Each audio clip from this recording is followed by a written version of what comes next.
قرية بيبيرا الرومانية الصغيرة في ذعر. الطفلة آلينا باسكارو ذات العامين وقعت في بئر وهي محشورة بين الجدار والدلو.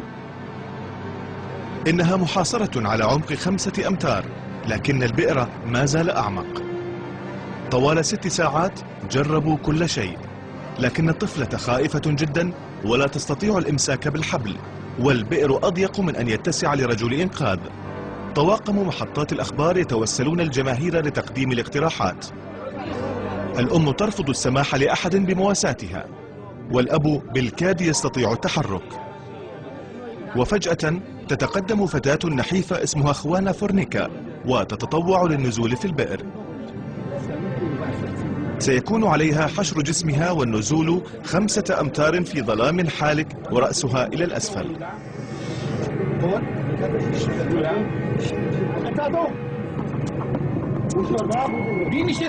يطلب من الجمهور الصمت لينصت الرجال لتوجيهات الفتاة.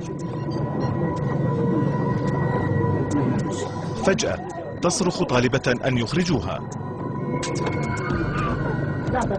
لكنها تخرج خاوية الوفاض. لم تستطع تحرير الطفلة.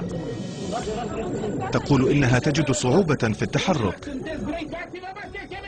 لكن بعد أن تلتقط خوانا أنفاسها تطلب منحها فرصة أخرى، وربما تكون الفرصة الأخيرة لإنقاذ الطفلة.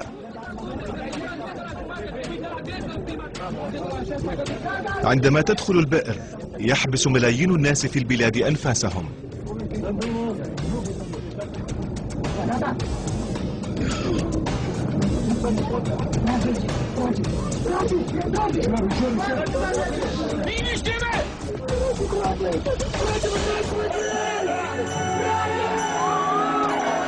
الطفلة في أمان، مصدومة وتعاني انخفاضا في درجة الحرارة، لكنها ستكون بخير.